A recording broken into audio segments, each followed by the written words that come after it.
Hi, I'm Brent Stafford, and this is RegWatch by RegulatorWatch.com. Joining us today to talk the incomprehensible reaction by public health over the continual decline in youth vaping rates is Dr. Chris Lalonde, University of Victoria professor of psychology and harm reduction advocate. Chris, thanks for joining us again on RegWatch. Thanks for having me again, Brent. When we last had you on in May, the potential of a flavor ban in Canada was looming, but Health Canada had yet dropped the bomb. A couple of weeks later, they did. What are your thoughts on the flavor ban in Canada? That's a big, tough question, but let's go back in time to the beginning when Health Canada has been sort of fumbling about on this file for the longest, most confusing time. And when they started, they said their goal was to strike a balance, right? We want to strike a balance between adult use of e-cigarettes to stop smoking and youth access. And, you know, me and a lot of other people thought, oh, that sounds reasonable to me. I'm not at all clear how you're going to do that. But okay, sure, that's what we should do. So I don't know, maybe, how about this? How about we make it illegal for youth to buy e-cigarettes? Maybe that would solve the problem because, it's worked so well for alcohol and drugs and unprotected. You tell youth not to do something, by golly, they're not going to do it, right? Okay, so no, that's not going to work. So then all of a sudden that somehow morphs into what we really need to do is not only take away all flavors and all high nicotine strengths from adult smokers who need that, want that to quit smoking. We need to take that all away from them because there's this epidemic of youth vaping. Okay, well, that would be fine if you could show that there really was an epidemic. And it turns out, no, there wasn't. There never was. And if there was, it's over. It was a kind of fidget spinner moment. It was a fad and it's done. It's gone. Youth smoking rates are so low, they're almost unmeasurable. So this is not a problem that I think needs to be solved. And it certainly doesn't need to be solved by restricting the ability of adults to access something that will improve their health, immeasurably improve their health. That just makes no sense to me at all. But wait, it gets worse. Not only do they want to eliminate flavors, they only want to leave tobacco and menthol, which just makes absolutely no sense to me. Why would you leave tobacco and menthol? Those are cigarette flavors, right? Are you trying to train kids to use cigarettes and have them switch from vape? It makes no sense to me. Worse than that is that you're going to reformulate all of the flavors you're going to eliminate a whole bunch of flavors, and the ones that are left, you're going to reformulate precisely because people find them attractive. Okay, so it's not as though Health Canada said, we have identified a list of dangerous chemicals that are being used in e-liquid and we want to remove those. No. They said, we have identified a list of ingredients that actually make these things palatable for adults, maybe for youth too, but certainly for adults. So we got to get rid of those. Okay, so they have a thing in the latest document about, remind me now, Brent, what did they call it? Flavor, no. Oh, sensory perception? Yes, that's it. They're going to regulate sensory perceptions. Yeah. Okay, so I'm thinking there's a boardroom in Ottawa at Health Canada somewhere where they've gathered up a group of people and said, you are going to become the sommeliers of e-liquid flavors in Canada. You're going to puff on this, and if it tastes good, well, you can't have that, right? Get rid of that one, moving on to the next one. So it's not as though there's any even pretense of, well, this is a dangerous ingredient, we got to get rid of it. It's, oh my God, people might like this, we got to get rid of it, right? Can you think of a more wrong-headed approach to public health? I can't. I've tried, and I just can't. It just seems. So how we got here, Brent, is deeply confusing to me. So they started with, okay, we want adults to use e-cigarettes to stop smoking, right? Our goal is to eliminate the mortality, death, and disease from smoking-related stuff. But we don't want youth to start. Okay, but seems reasonable. Now think of a way that you could mess that up. In a way that Health Canada has done, I can't. There's no better way to mess it up than what they've done. Let's get rid of high nicotine so that adult smokers, long-term heavy smokers, are going to decide this isn't enough nicotine for me. I tried the e-cigarette thing. It didn't work. I'm back on the stinkies. That's just dumb, right? Get rid of flavors. Anyway. Well, no, and the point you're making, I think one that obviously many critics of government make, and certainly of progressive governments, is that they continually move the goalposts. And that ultimately is the case. If this was about teen vaping numbers, we are seeing a dramatic decrease. Now, that decrease in Canada has definitely there, and we'll get into that a little bit in a moment. Unfortunately, though, Canada's not so transparent. At least in the U.S., we seem to have, proper yearly stats year over year at the same time.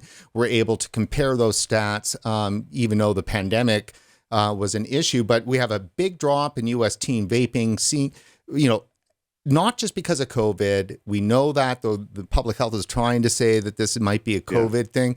Look, the teen vaping rates have been dropping ever since the so-called epidemic of teen vaping. That's right. And way before COVID. Yeah, way before COVID.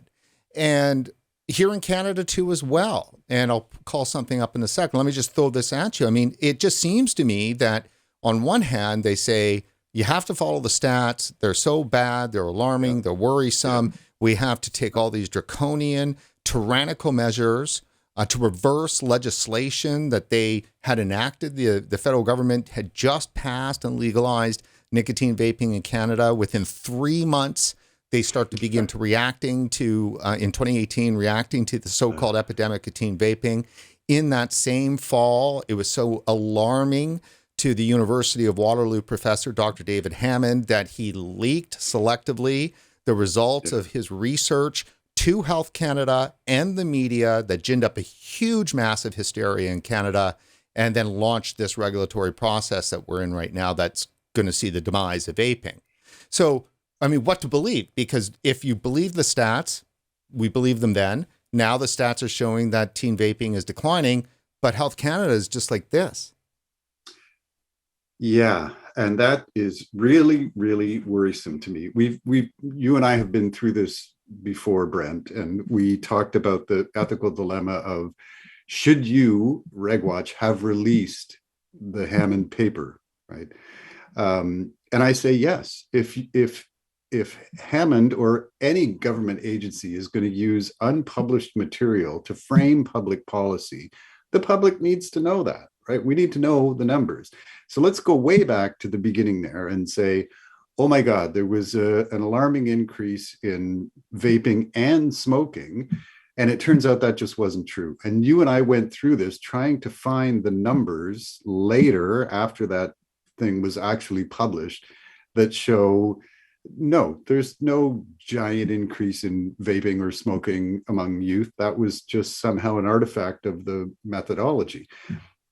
Okay, fine. So there's a moment where you could pause if you're Health Canada or any kind of regulator and say, okay, we need to back up here because we thought there was this epidemic and it turns out, wait a minute, oops, no, there is no epidemic. And we thought smoking went up. Nope, it's gone down again like it has forever in Canada and everywhere else. So maybe we should rethink at this point, right? And this is what confuses me the most is, no, they didn't pause at that point and say, let's reconsider, let's rethink, let's look at the science, however you want to put it. They just went with the kind of epidemic narrative, nicotine, brain health, blur, blur, blur, and just marched forward. And what is most puzzling to me is no one tried to stop them. No one in Health Canada tried to stop them. No one in the federal government tried to stop them. Vapers did, right? Everyone started shouting and screaming, and we all made our submissions to the Health Canada request for consultation. The question is, what's Health Canada going to do with that information? Okay, so that just happened early September. We know from the past that they have chucked out 23,000 or something responses from vapers because they somehow imagined, I don't know, that we're all brain dead from vaping nicotine or something. But in a completely non-transparent, undemocratic fashion, they just hucked those out and then focused on the responses, typically from what we call the body part organizations that are anti-vaping and anti-harm reduction. I don't know. Yeah, well, I mean, clearly, and obviously we've gone through a lot of this over the last 2 years, but those organizations, the body part works, so to speak, I mean, they really went to town in the fall of 2018, saying basically to Health Canada that you made a mistake in your support for legalizing nicotine vaping products, and you're putting Canadian youth at risk. These are very, very strong things to say. And I think it's important that we spend a little bit more time talking about Professor Hammond in that Waterloo paper, because we just had Clive Bates on a week or two ago, and he made it very clear that when he looks at what's going on in Canada and where we're at with all of these bans, then he really pegs that back to that paper. And upon looking at that, I mean, it's very interesting. This is the CBC's coverage. Again, he selectively leaked these results, which were extremely alarming. I mean, basically, the road to ruin begins in September 2018 with then FDA Commissioner Scott Gottlieb, who declared youth vaping an epidemic, posing a clear and present danger to the nation's youth. Gottlieb ordered vaping product manufacturers to reverse the trend or risk having their flavored vaping products pulled from the market. Well, that trend has been reversed both in the US and Canada, but yet the threat to vaping is only heightened. And let me just say that over the hysteria took hold in fall of 2018, University of Waterloo professor David Hammond rushed to complete the statistical analysis for a cross-sectional survey examining the prevalence of vaping and smoking among adolescents in Canada, England, and the United States. Professor Hammond is Canada's preeminent tobacco control researcher, and as lead author on the study, he made the decision to selectively leak preliminary results to Health Canada in a closed-door meeting that November, because, as he told the CBC, results were troubling and all signs are very worrisome. According to the CBC report, Hammond's research pointed to a substantial and dramatic increase in youth vaping in Canada, similar to the 80% increase found in the US, and most alarmingly, that teen smoking had increased for the first time in 30 years, a shocking claim which rightly raised alarm throughout the country. However, Hammond's research at the time was not yet peer-reviewed and would not be released to the public for another 8 months, yet it served to justify the calls for Health Canada to crack open recently enacted vaping legislation before the ink was dry. So that's just the last couple of months of 2018. And literally it drove the bus and is still likely driving the bus. Absolutely, absolutely. And also, I just want to remind viewers that where did this word epidemic come from? Okay, it came from focus group testing with youth from the FDA and CDC. They had these focus groups and they decided that youth respond to they're frightened by the notion of epidemic. And so that's how forever forward we shall describe this. Okay, so now imagine that somehow gets out into the public consciousness, and Dr. Hammond comes up with these numbers that make no sense. I mean, they made no sense in 2018. They make no sense now, and they've since been corrected but the paper is still the same online. Brent, we went through this before, the hunting and searching. It's still the same. So it's out there. And so it's, if you want to upset parents, you tell them about an epidemic that threatens your children, right? That'll just work. And it does. And it continues to work in really kind of frightening ways. We don't need to do that. We shouldn't be doing that. If you want to believe Joe Biden that we should be led by the science, and you want to believe anybody in Ottawa who claims that, well, okay, how about look at the science? Wouldn't that be kind of a good thing to do? And look at it in a kind of unbiased way. But there's frighteningly little evidence of that in Washington or Ottawa. Long before COVID, long before other issues, we've heard politicians, always tell us, to follow the science, and Right. they never seem to follow the science with vaping. There's this huge conundrum that we're in, which they're like, all of your experience is anecdotal and it's not scientific. And we only follow the scientific, control studies and statistical numbers that we get out of approved research. But yet they jump to anecdotal all the time. Sure. Or they do what the FDA does, which says, okay, you got to submit this, what are they called? PMTA applications by September, whatever. Then we just deny 1 million of them. And then we issue retroactively guidance about how to do this. Okay, that's the most Kafkaesque thing I can even think of, to say you must meet this standard, but we won't tell you what the standard is till after you spend $1 million and try to meet this, and then we'll tell you why you failed. Okay, it's just simply ridiculous. And the same thing is going to happen with Health Canada's sommelier panel, who are going to be testing flavors and deciding that, no, we're not going to outlaw this because it's somehow dangerous to human health. We're going to outlaw it because people might like it. Okay. Well, I'll have to tell you, very famous writer Alexis de Tocqueville back in 1830 describes how when a government is centralized, which we are in a centralized bureaucracy, it seeks to regulate pleasure. It's very, very interesting. And boy, is that not really kind of what the case is here, that nicotine doesn't seem to be an approved pleasure by the powers that be, but yet cannabis is. And so one gets, the tyrannical boot, the other one gets, shoved into every retail location you possibly can sell it.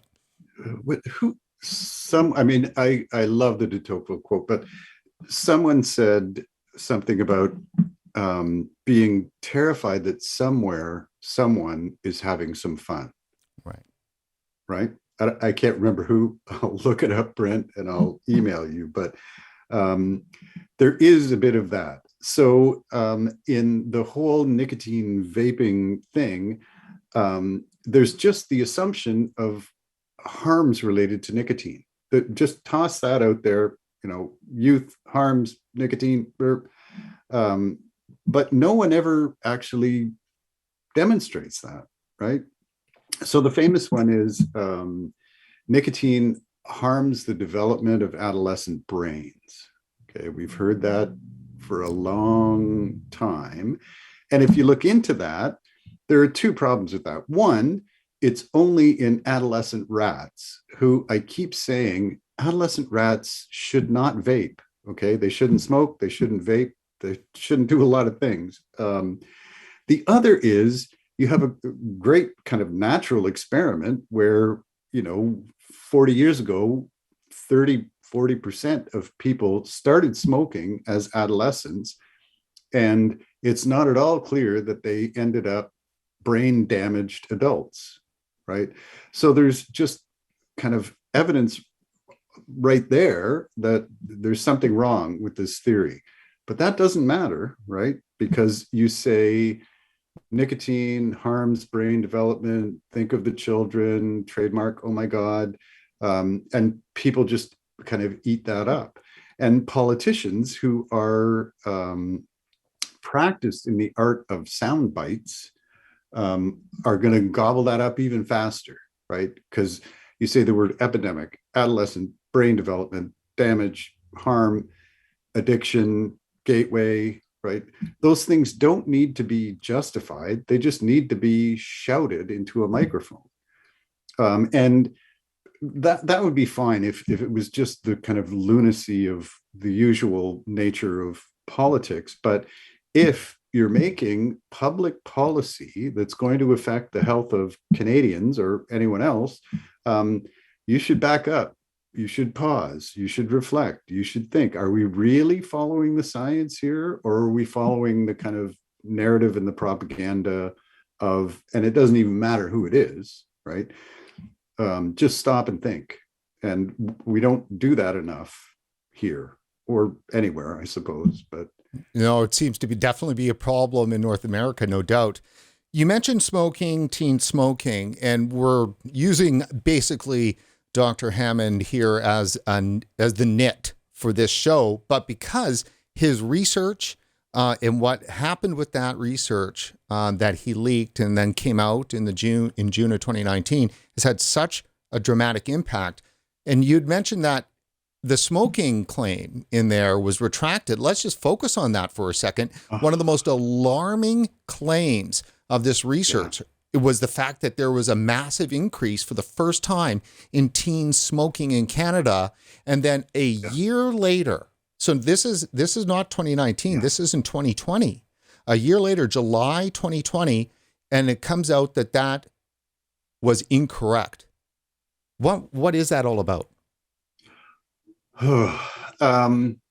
So we talked about this before, and I don't want to rehash all of the details of this, but he said he hoped his findings were just a blip. Okay. And they were a blip, but it was a blip that was used to influence health policy in Canada in ways that are just completely unethical in my mind. So, there's lots of problems with statistical studies because you're depending on a sample size and you're imagining that these people that actually answered my questions are somehow completely representative of like all Canadians or all Canadians of the same age. And it turns out that's almost never the case, especially if you're doing a cross-sectional study where it's a snapshot in time. This is what people told me in or March of 2018, whatever. So at the time, Hammond didn't have, and his co-authors didn't have proper weighting techniques. They later got that. They got that really quickly after they published the study. But they didn't, publicize it. They didn't correct it and say, oops, never mind, we made a mistake. Instead of going up by whatever percent, it actually went down by some other percent. And if what you're trying to do is increase fear and concern in the public, then an increase works and a decrease doesn't.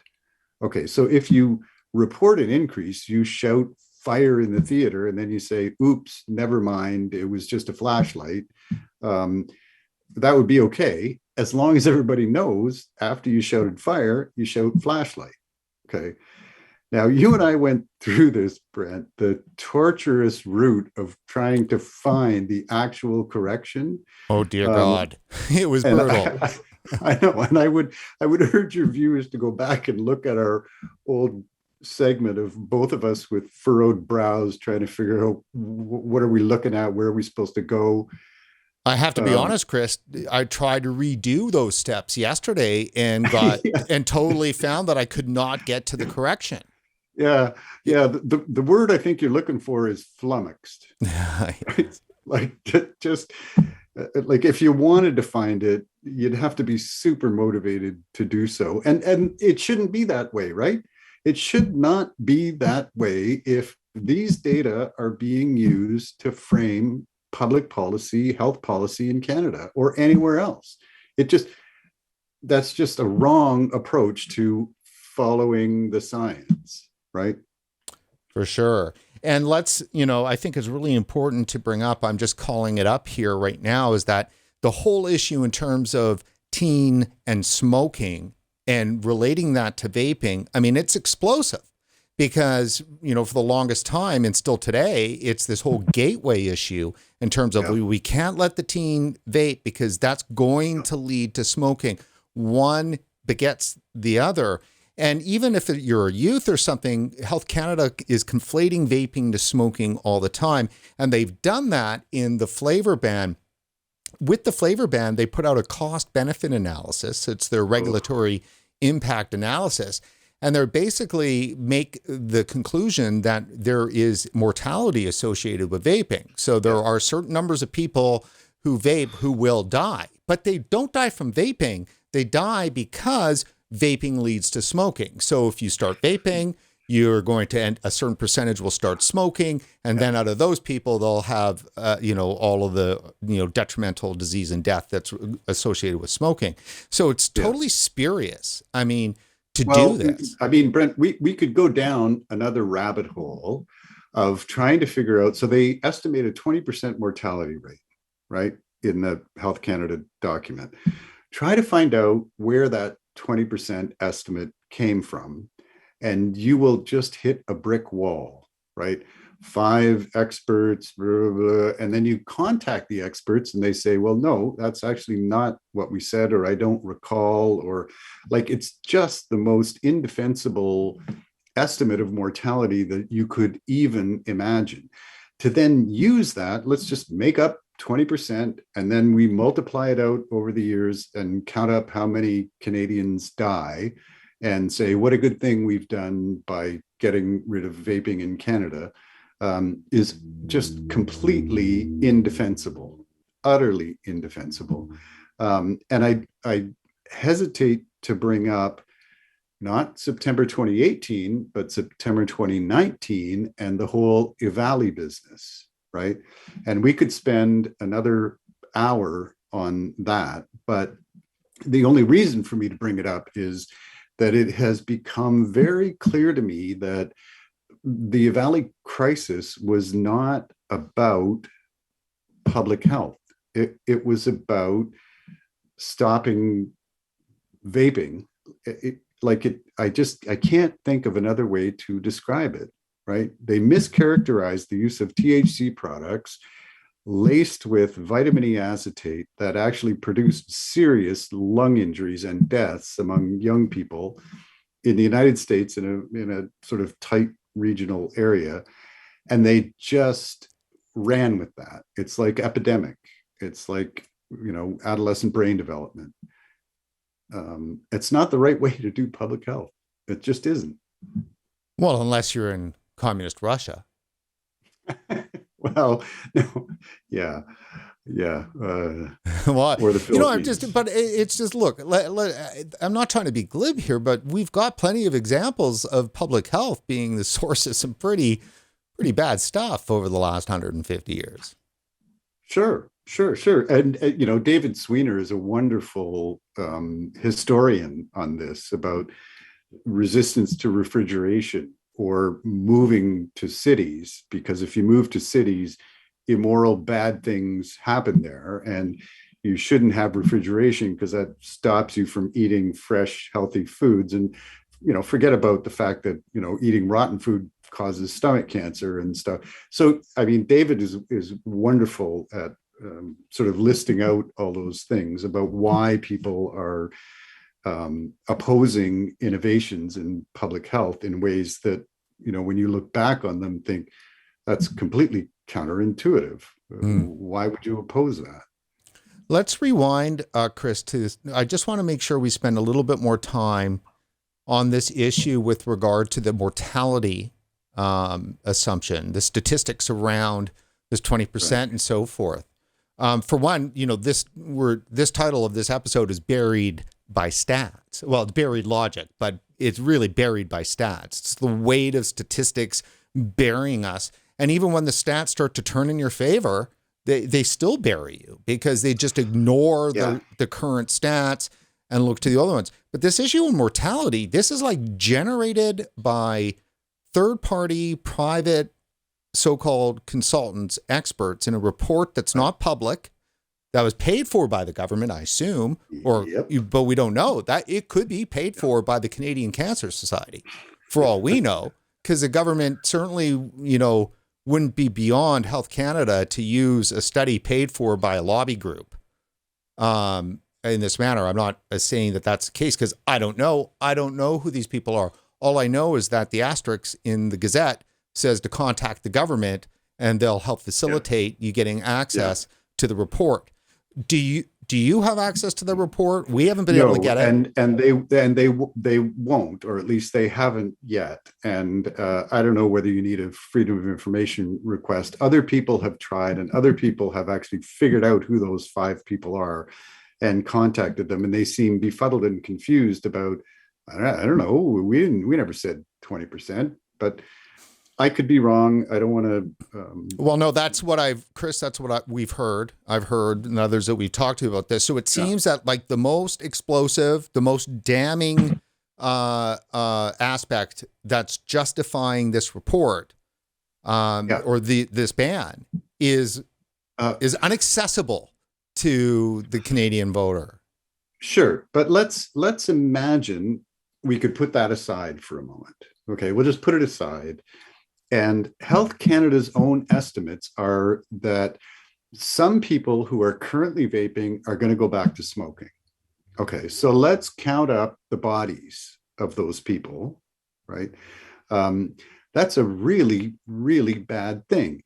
The other thing is they know that if they get rid of flavors, people are going to start mixing their own flavors. DIY is going to become the new thing. Okay. And so everyone in the kind of tobacco harm community is saying, this is like the worst thing you could imagine, because what people are going to find out is, okay, all you got to do is you take some vegetable glycerin and then you just mix some food flavors in there, and poof, you've got a flavor that you like and you can vape and everything is good. The problem is people are going to get that wrong, right? They're gonna start mixing oil-based stuff, and we're gonna have another Valley situation. People are gonna be mixing things that you should not be putting into your lungs. Why? Because they don't know. They just, I found a recipe on the internet, so I mixed it up in my bathtub, and here I go. So let's count the bodies on that side of the equation, and let's maybe pause and think, would it be better if we just figured out a way to regulate this? If we just figured out a way to understand what's in the juice, what's in the tanks, what's in the coils, right? That would be a whole lot better. And it would be a whole lot easier than enforcing. Okay, think about the war on drugs, right? They employ thousands and thousands of people to go stormtrooping around the country to stamp out the use of drugs. And all that does is drive everything underground. And so you get black markets don't care if they sell to teens or adults, or if they sell them THC with vitamin E acetate or not, right? All they care about is a customer. I got a customer. Here you go, kid. Give me your money. Thank you very much. Not the way to run a country. Yes, that is true. That is not the way to run a country.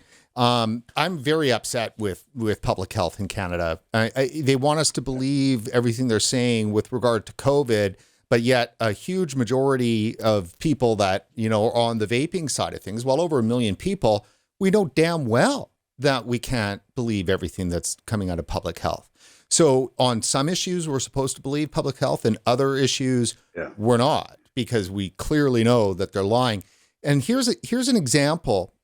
You were just mentioning in terms of, the regulation. In some manner, I think that what's happened in Canada has been the Bloomberg influence. Now, the Bloomberg influence on a global scale from World Health Organization and so forth, especially with the low to middle income countries, is they're basically going into these countries and saying, you're not sophisticated enough to be able to regulate this product, so thus you must ban it. In a way that, I mean, if they haven't made that argument in Canada, it's certainly the way that Health Canada is reacting.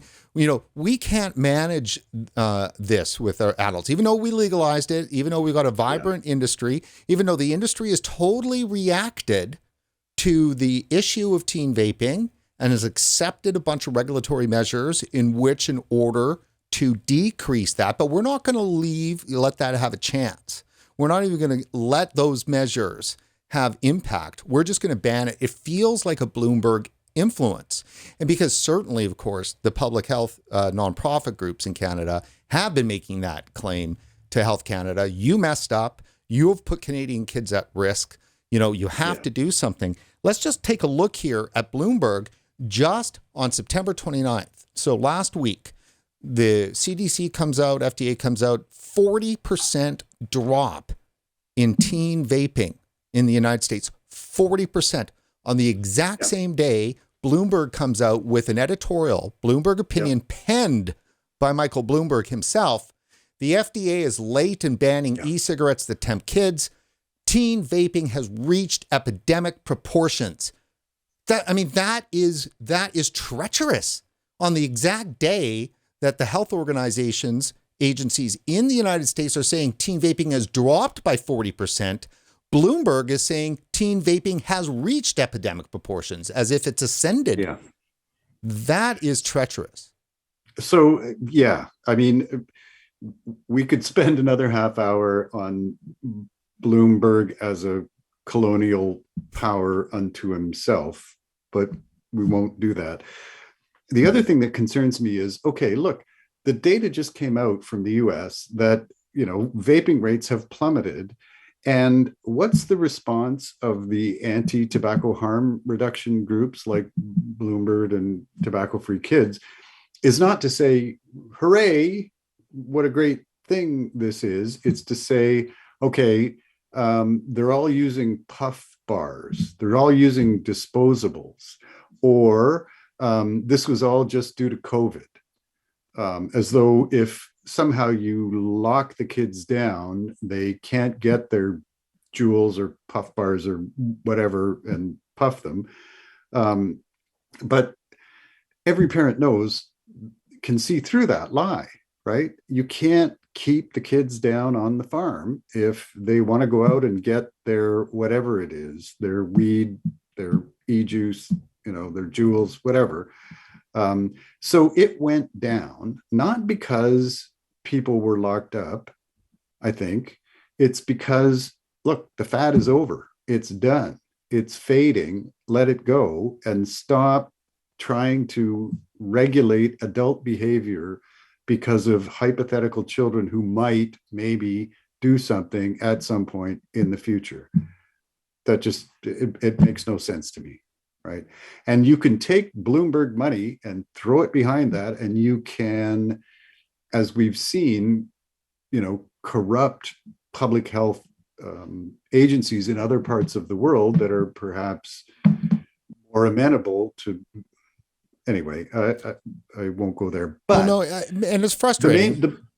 It's totally frustrating. But the main point is, every time the public loses faith in public health, that's a crisis moment, right? If you discover, wait, I can't believe Health Canada when they tell me that, you know, nicotine is going to rot my teen's brain, right? Turns out, nope, that's not true. Well, then what else can I believe from Health Canada? If my doctor thinks that nicotine causes cancer, what else can I believe from him, right? And if no one's motivated to change those beliefs in any way, what's the public supposed to do? So, you know, you end up with this kind of vaccine hesitancy. It doesn't matter. You can list a whole whack of things, but they all result from the fact that we've lost trust. Okay. And if you lose trust in public health or medical providers, that's a really, really dangerous thing. Well, look, totally. And let me just bring this back to the fact that on the exact day that the CDC and FDA come out and say that there's a 40% decline in youth vaping rates. This is last week, right? Bloomberg is out there under the banner of Bloomberg Opinion. He pens it himself. First thing says that there is a teen epidemic. That to me is propaganda. There's just so clearly propaganda. Yeah. And we should find ways, if there are ways. I just don't think these people have any shame, so it's impossible to really probably shame them. But I mean, Canadian Cancer Society, Physicians for a Smoke-Free Canada, Health Canada, all of them, they should be shamed by this, because the leader in global anti-vaping is a propagandist. Sure. And you can try to kind of, in your mind, separate Bloomberg from kind of more recognized public health agencies. Okay, so what you should be asking is, what's Health Canada doing? What's the FDA doing to say, wait just a rock picking minute. You can't look at a 40% decrease in youth vaping and claim there's an epidemic and a panic should be ensuing immediately, right? So Bloomberg, at least in the Western world, is not making policy. He's influencing policy, right? But there should be more public condemnation, I think, of just it, and it's not just Bloomberg, right? It's like there's lots of media outlets that reported the same kind of story, that despite the fact that it went down 40%, we should still be alarmed. Okay, so why? Well, because I don't know, adolescent brain development and addiction, and like it's just nonsense. It's clickbait, and I mean, like everybody else who uses social media, it will, if you let it, it will make you crazy. So let's bring this back again to theme, to Professor David Hammond, University of Waterloo, because I'm going to give him some props here. Sure, and the props is that in March of 2021, so this year in March, now this is a couple of months before Health Canada drops its flavor ban, the proposed flavor ban, right? So several months before that, the exalted, Dr. David Hammond quoted in a Toronto Star piece, which is designed to talk about how youth vaping rates are leveled off. And that's a polite way to say they're falling in Canada, right? Yeah. And Dr. David Hammond is quoted as saying in here, okay, well, it's funny that his language is a little more measured when it comes to this direction, but University of Waterloo professor David Hammond said the numbers indicate that the surge in youth vaping in recent years could be tapering off because of stricter regulations, rising awareness of the health risks, and lifestyle changes related to the COVID-19 pandemic. Quote, "It looks like we may have reached the peak of youth vaping," Hammond said. "I would expect that vaping will continue to decline among young people, and if that happens in parallel with the continued reduction in smoking, then that's very good news for everybody." So I agree with Dr. David Hammond here. So how come we need to ban flavors? Well, that's the $50 billion question, right, Brent? If it's going to, if youth smoking has almost disappeared, and if youth vaping is falling so fast, we should maybe stop keeping track of it, then what's the rut? What are we doing, right? Is it important to, put a 20% tax on batteries that you buy for e-cigarettes? Because wait, what? Why? Because what, are they a tobacco product? What? Okay, fine. I'm all for, using our taxes to do important things. So what important things are we doing, for instance, in British Columbia, where you and I live, with the 20% tax on vaping stuff? Is it going into educational programs that you or I might disagree with? But nope. Where's it going, Brent? Come on, say it. General coffers. Thank you very much. Yeah. And so if you imagine that just making it a little bit more expensive is going to stop young people from using vaping products, but not adults from using vaping products, and particularly not low-income, vulnerable adults, right? The ones who need their money more than other people, then you're just fooling yourself. And if you put it into general revenue, then I don't see the point. It just becomes another sin tax that reveals your kind of moral view of the world as a government rather than your deep concern about human welfare. Let me ask you here just one last question with regards to Health Canada's approach here on the stats. And let's just take a quick look here. I've got a pullout from the Gazette One on the proposed flavor ban. You know, they outright state right up at the very top, the rationale is there has been a rapid increase in youth vaping in Canada. Well, this is 2021, June 2021. And they're saying this sounds to me like a Bloomberg tactic, right? There has been a rapid increase in youth vaping in Canada. Well, there hasn't been. There was an increase, but for the last 2 years, it's been going down. And then they count the stats from 2018 to 2019. Yeah. It's totally, I wish that I could use the kind of language that I would really like to use. But treachery is the calmest language I can use. But Health Canada is using 2018 and 2019 stats, ignoring 2019 and 20, ignoring 2020 and 21, saying that there has been a rapid increase in youth vaping when it's been going down for 2 years. What the hell is going on? Well, I was shaking my finger at you, Brent, to prevent you from using stronger language about that. But I may be exhausting my finger waving. Because look, these people knew, right? They have the data. They have the data way before we, the public, ever see it. So they knew, look, smoking is dropping, vaping is dropping. To claim that you need to do something because there's a sudden, rapid, alarming increase is, let me just say, disingenuous. And also the way that they use numbers, and when I say they, I mean lots of people, not just Health Canada, Bloomberg, Tobacco Free Kids, all those people, is they tend to use past 30-day use, right? So have you had a single puff on an e-cigarette in the last 30 days, right?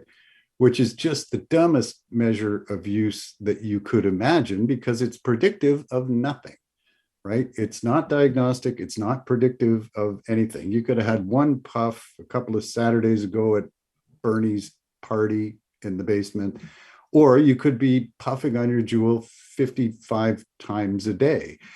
But they don't make a distinction between those two things. So which problem are you trying to solve? Are you trying to solve having a puff at Bernie's party on a Saturday once a month, or somebody puffing 5 million times on their Juul? It makes no sense. And if they were doing this on the basis of what they really believed was the most current, most accurate data, I'm willing to cut them some slack. It's just like the Hammond thing, right? When he originally published that, he didn't have the proper weightings to be able to correct the misperception. Quickly found them, didn't do it. It's the same thing with Health Canada. Look, you people have the numbers, right? They're all there in a spreadsheet in front of you in your downtown Ottawa bunker. And you should use that in a way that best supports the health of Canadians. If you don't, if you go back to old data to continue a narrative of epidemic and fear and alarm, then I'm deeply worried. And I'm deeply worried not just about tobacco harm reduction. I'm deeply worried about the lack of trust in public health and the government. And that, to me, is worse. It's almost like the mantra should be keeping Canadians safe by lying to them. That's right. If we just scare you enough, you'll stay safe, right? Well, Chris, look, I mean, it's obviously this is a tragic events that are happening, and hopefully we can have you back on with some good news finally. So let's just, kind of wish for that. Yeah. But for now, I want to thank you so much for coming back on the show. All right. Well, thanks, Brent. It's always great talking to you, and I hope to talk to you again.